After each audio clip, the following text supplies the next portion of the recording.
महाराष्ट्र की जनता ने हमारी महायुति को संपूर्ण बहुमत दिया और पिछले 5 वर्षों में जो काम महाराष्ट्र में हमने किया उसको एक जनादेश, एक मैंडेट जनता के वोटों से मिला और संपूर्ण बहुमत के साथ जनता ने हमको चुनकर दिया। इसलिए मैं जनता का बहुत बहुत आभार व्यक्त करना चाहता हूं। ये जो जनादेश मिला, ये जैसे महायुति को जनादेश था, उसमें भी ये जनादेश भारतीय जनता पार्टी को था, क्योंकि भारतीय जनता पार्टी जितनी सीटें लड़ी उसमें से तकरीबन 67 से 70% सीटें हम लोगों ने जीती और शिवसेना जितनी सीटें लड़ी उसमें मात्र 44% सीटें वो जीत पाई। तो ये जनादेश भारतीय जनता पार्टी के हक में जनता ने दिया था।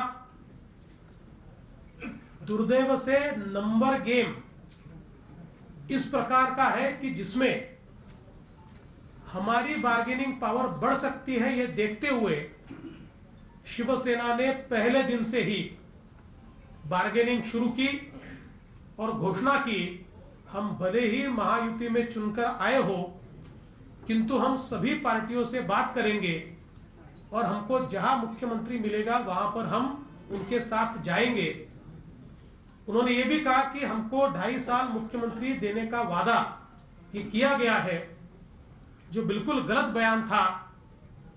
भारतीय जनता पार्टी के नेताओं ने, हमारे अध्यक्ष अमित भाई शाह जी ने बहुत स्पष्ट रूप से बताया, कभी भी शिवसेना को 2.5 साल के मुख्यमंत्री का वादा नहीं किया गया था।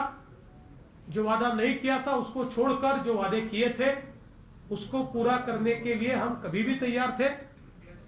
लेकिन 2.5 साल के मुख्यमंत्री का जो वादा नहीं किया था उस पर अड़कर हमसे बातचीत करने की जगह शिवसेना ने तुरंत कांग्रेस और एनसीपी से बातचीत शुरू की। तो उनकी मंशा ये स्पष्ट थी कि वे उनके साथ सरकार बनाना पहले दिन से चाहते थे। और उसके बाद जो राज्य में हुआ हम सबने देखा, असेंबली की मियाद जब समाप्त हुई उस समय सबसे बड़ी पार्टी के रूप में बीजेपी को बुलाया गया। भारतीय जनता पार्टी ने, हमारे पास 105 और हमारे जो अपक्ष है इनका समर्थन हासिल है, इससे ज्यादा लोग हमारे पास अभी नहीं है, इसलिए हम सत्ता नहीं बनाना चाहते। ये सैद्धांतिक भूमिका हमने रखी, मैंने इस्तीफा भी दिया। उसके बाद शिवसेना को बुलाया गया। शिवसेना दावा लेकर इस प्रकार से गई मानो 145 लोग उनके पास है, और उस समय सारे मीडिया ने भी दिखाया कि सरकार बन गई। पर वो दावा कितना खोखला था और किस प्रकार से एक मजाक उस दावे का बना हम सबने देखा। न कोई चिट्ठी आई, न कोई सरकार बनी। उसके बाद एनसीपी को बुलाया गया, उन्होंने भी नंबर नहीं इसलिए नकारा और राज्य में प्रेसिडेंट्स रूल, राष्ट्रपति शासन लागू किया गया। उसके बाद 3 पार्टियां एक साथ चर्चा करते करते 10 दिन से ज्यादा समय निकल गया, लेकिन ये कॉमन मिनिमम प्रोग्राम भी अपना तय नहीं कर पाए। इसका कारण यह था कि इनका कॉमन मैक्सिमम प्रोग्राम एक ही था, भारतीय जनता पार्टी को हटाना और सत्ता पाना। और इसलिए ये सारे लोग एकत्रित आकर, जिनकी वैचारिक भूमिका भी एक दूसरे से नहीं मेल खाती, विशेष रूप से शिवसेना और कांग्रेस, शिवसेना अपने आप को हिंदुत्ववादी पार्टी कहती है। ये बात अलग है कि उनका हिंदुत्व अभी सोनिया जी के चरणों में नतमस्तक है, क्योंकि कल हमने देखा कि शिवसेना के नेता सोनिया जी की कसम खा रहे थे, लेकिन वो उनका लागू है।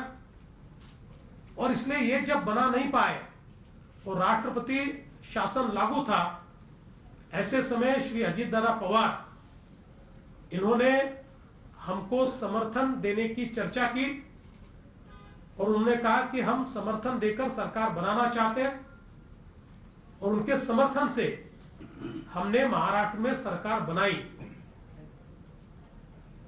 किंतु कल जब माननीय सर्वोच्च न्यायालय के आदेश से फ्लोर टेस्ट करनी है, ऐसे समय आज श्री अजीत दादा पवार इन्होंने मुझसे मिलकर कहा कि वे इस सरकार में बने नहीं रह सकते और उन्होंने हमको इस्तीफा दिया, तो उनके इस्तीफा देने से अब बहुमत के लिए जितने विधायक चाहिए उतने भारतीय जनता पार्टी के पास नहीं है और इसलिए भारतीय जनता पार्टी ने यह निर्णय लिया कि हम सरकार नहीं बनाएंगे, हम इस्तीफा देंगे। और उस दृष्टि से इस प्रेस कॉन्फ्रेंस के बाद मैं स्वयं माननीय राज्यपाल जी के पास जाने वाला हूं और इस्तीफा देने वाला हूं। भारतीय जनता पार्टी ने यह पहले से तय किया था कि हम हॉर्स ट्रेडिंग नहीं करेंगे और इसलिए हमने कभी भी किसी विधायक को तोड़ने की कोशिश नहीं की। हमारे ऊपर हॉर्स ट्रेडिंग का आरोप जो लगाते हैं, उन्होंने तो सत्ता के लिए पूरा का पूरा अस्तबल खरीद लिया और सत्ता के पीछे सारी चीजें उन्होंने गौण कर दी। और इसलिए मुझे ऐसा लगता है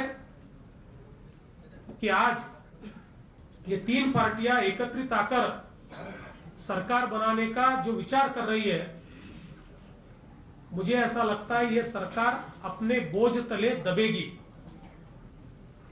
क्योंकि ये तीन पहियों की ऐसी गाड़ी है जिसका कोई भी पहिया एक दिशा में नहीं चल सकता। तीनों पहिए तीन दिशाओं में चलेंगे और महाराष्ट्र जैसा अगड़ा राज्य, इसकी क्या परिस्थिति होगी इसके बारे में मैं कह नहीं सकता। लेकिन हमने भारतीय जनता पार्टी के रूप में तय किया है, हम विपक्ष में बैठेंगे, एक जागरूक विपक्ष का काम हम करेंगे, जनता का आवाज हम बनेंगे, किसानों की, गरीबों की, सर्वसामान्य लोगों की समस्याएं सरकार तक ले जाएंगे, उसके लिए लड़ेंगे, उसके लिए संघर्ष करेंगे।